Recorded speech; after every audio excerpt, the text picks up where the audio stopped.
Bonjour à tous et bienvenue dans les changements de la semaine sur Deltalytics. Cette semaine, quelques changements. Tout de suite sur le tableau de bord avec le widget des profits, où à présent il y a la possibilité de sélectionner les comptes qu'on souhaite afficher sur ce graphique. Il y aura une limite de 10 comptes affichés par défaut.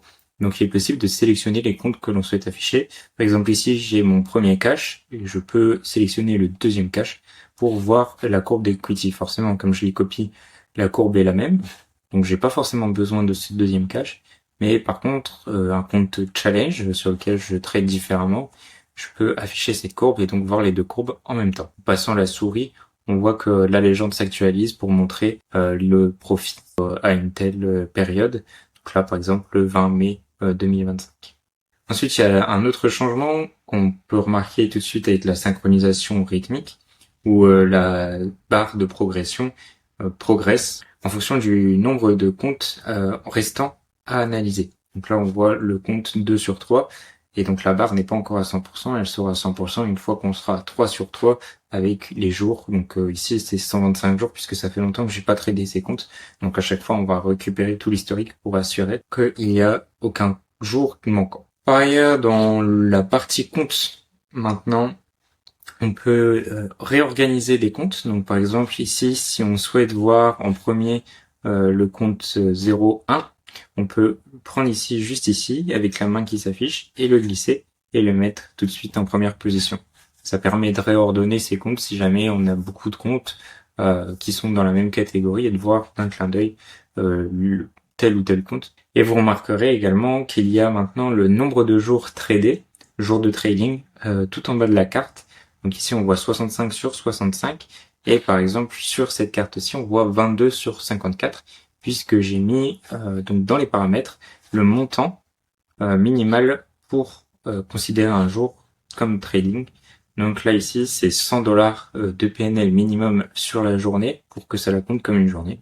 Et donc, il y a des jours, donc plus de la moitié des jours ici, où j'ai pas fait plus de 100 dollars et donc le jour ne sera pas compté comme un jour tradé. Je vais travailler cette semaine pour que on puisse réinitialiser ce nombre de jours comme on le souhaite, puisque parfois, lorsqu'on a demandé un payout et qu'il a été accepté, cela se remet à zéro. Ou si on demande un payout mais qu'il est refusé parce qu'on n'a pas respecté une certaine règle, à ce moment-là, la probe firme peut exiger qu'on refasse un nombre donné de jours tradés. Et enfin, il y a un dernier changement sur le tableau où à présent vous avez la possibilité d'éditer quelques champs. Par exemple, les instruments, si vous avez un nom d'instrument qui n'est pas correct, bon, ça va toucher un peu moins les synchronisations, mais plus les imports avec des fichiers CSV. Ou parfois, il est possible que l'instrument soit mal formaté, par exemple. Et donc, vous avez la possibilité d'éditer directement depuis le tableau ces champs. On a aussi la possibilité d'éditer l'heure d'entrée et l'heure de sortie, puisque parfois, s'il y a une variation dans le fuseau horaire, il est possible qu'il y ait un léger décalage de 1 heure, 2 heures, et donc vous avez la possibilité de modifier celle-ci. Vous pouvez directement cliquer sur le champ, et ici, ajouter ou retirer 1 heure. Pareil sur la sortie. Vous avez aussi la possibilité de modifier plusieurs lignes en même temps. Si vous sélectionnez donc plusieurs lignes, vous avez tout de suite une petite fenêtre en bas qui va s'afficher. Soit rajouter une certaine heure à l'entrée et à la sortie, donc modifier tout d'un coup, ou aussi pouvoir remplacer l'instrument directement si on veut tout modifier. Par exemple, si on a plusieurs trades sur ZN et qu'en fait c'était pas sur le ZN mais sur le ZB, on peut directement sélectionner tous les trades ZN et remplacer par ZB de cette manière. C'est tout pour les changements de cette semaine. N'hésitez pas à laisser un commentaire avec vos avis et je vous dis à la semaine prochaine.